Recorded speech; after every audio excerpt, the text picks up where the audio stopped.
Last week, the Consumer Financial Protection Bureau announced that it was imposing the largest fine in its history, $100 million, against Wells Fargo for a widespread illegal practice of secretly opening unauthorized accounts. In total, Wells Fargo will be paying $185 million for egregious violations of the law and deceit of their customers. And let me take a moment to applaud the Consumer Financial Protection Bureau and its director, Richard Cordray, for their swift investigation and enforcement. As a senior member of the Senate Banking Committee, I fought tooth and nail during Wall Street reform to get a cop on the beat to protect consumers from unfair practices, and today they are truly living up to their name, and this is a perfect example of why we need a Consumer Financial Protection Bureau. Now, the bank, who literally in its promotional literature promises its customers that, quote, will never put the stagecoach ahead of the horses, in fact sat back while the stagecoach rolled over 2 million customers. Customers who were left vulnerable to accumulating fees, customers who took hits to their credit scores, and all without their knowledge or consent. Can you imagine? According to Wells Fargo's own analysis of the scandal, the bank opened 1.5 million deposit accounts, 1.5 million accounts that were never authorized by customers. To make matters worse, the bank then transferred funds from customers' authorized accounts to temporarily fund the new ones. Meanwhile, customers were slammed with insufficient fund and overdraft fees because the money had been moved from their original accounts. This behavior cost hardworking families with accounts at the bank $2 million in fees. On top of the 1.5 million unauthorized deposit accounts, the bank's employees applied for 565,000, more than 500,000 credit card accounts that also were never authorized by customers. And again, customers were hit with annual fees and finance and interest charges on credit cards they didn't even know they had.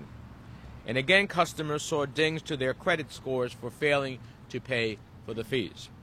It's incredible to think that a bank turned its back on its customers, opened credit card accounts in their name, and then left the unsuspecting customers on their own, only to find out their credit scores were hit because they failed to pay fees on accounts they never knew existed. But it did.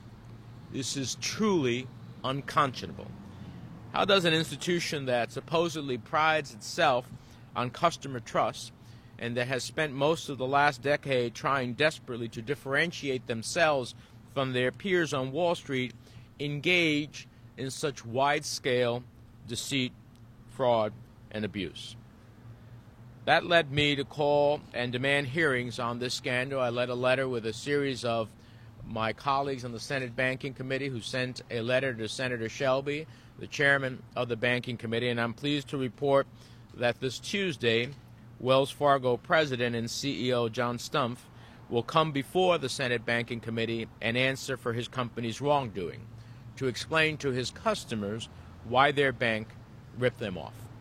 Yesterday afternoon, I met with Wells Fargo President and Chief Operating Officer Tim Sloan. I insisted upon a full accounting of the impact to New Jersey customers. I specifically requested information on how and when each and every one of my constituents will receive restitution for any damages caused by the bank's fraudulent practices. And next week, I plan to ask Mr. Stumpf how this happened.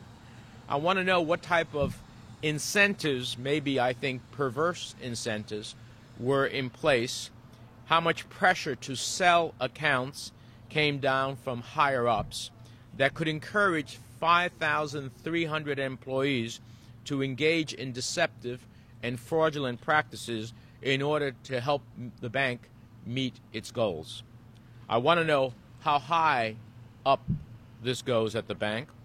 I mean, you have when I hear the responses so far, Well, it was the employees. You can't have 5,300 employees out of a part of the bank. Forget about the size of the bank outside of this particular division.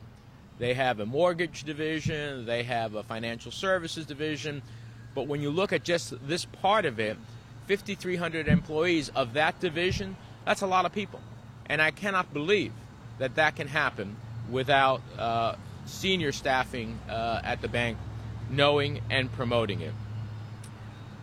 Yesterday, Mr. Stumpf would not say if he or his top executives bear any responsibility. In fact, Stumpf and his COO put the blame squarely on lower-level employees he believes just didn't honor the bank's culture. So they fired 5,000-plus workers they insist came up with their own scheme on their own, and at the same time gave the employee's boss a $124 million golden parachute when she abruptly retired from the company in July. That's why I also plan to ask Mr. Stumpf whether the bank plans to claw back any of the pay days given to the bank's senior management and executive.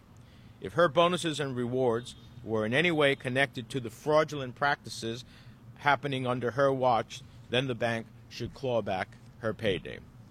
How can a bank with nearly $2 trillion in total assets be so careless? The scope of the scandal is staggering, and I'm going to do everything in my power to get to the bottom of it and to ensure that my constituents are made whole. I also worry as to whether or not this is unique to Wells Fargo or is more of an industry-wide practice. We'll have to figure that out as well.